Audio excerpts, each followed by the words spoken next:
সচেতনতা।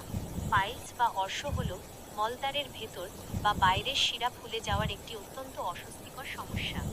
বর্তমানে অনেকেই এই সমস্যায় ভুগছেন। সাধারণত জীবনযাত্রার কিছু ভুল অভ্যাস এবং খাদ্যাভ্যাসের কারণেই এই রোগের ঝুঁকি সবচেয়ে বেশি বাড়ে।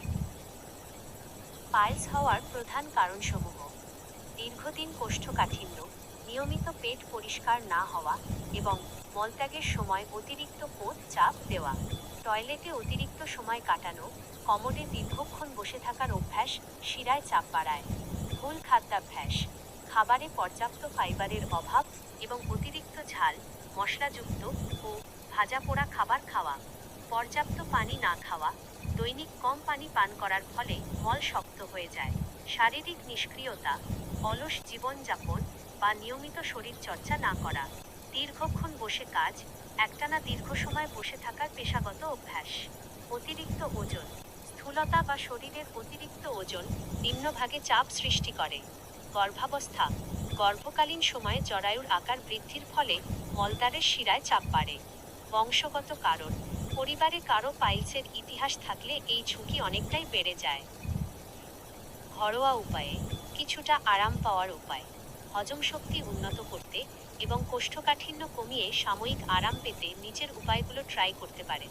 অশ্বত্থ পাতার রস: সকালে খালি পেটে অশ্বত্থ পাতার রস পান করা যেতে পারে। লেবুর রস: নিয়ম করে লেবুর শরবত বা লেবু খাওয়া হজমে সাহায্য করে। জিরা ভেজানো পানি: রাতে জিরা ভিজিয়ে রেখে সকালে সেই পানি পান করলে কোষ্ঠকাঠিন্য উপশম হয়।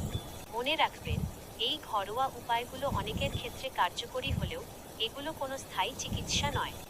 সমস্যা তীব্র বা দীর্ঘস্থায়ী হলে অবশ্যই একজন বিশেষজ্ঞ চিকিৎসকের পরামর্শ নিতে হবে।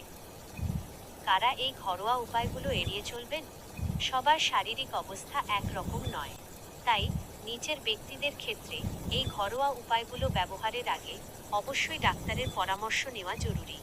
যাদের তীব্র গ্যাস্ট্রিক বা আলসারের সমস্যা রয়েছে, যাদের লেবু বা টক জাতীয় খাবারে অ্যালার্জি আছে, গর্ভবতী নারী, কিডনি বা লিভারের জটিলতায় ভুগছেন এমন রোগী, যারা অন্য কোনো দীর্ঘমেয়াদী রোগের জন্য নিয়মিত ওষুধ খাচ্ছেন, ছোট শিশু এবং অতিরিক্ত বয়স্ক বা অসুস্থ ব্যক্তি। আপনার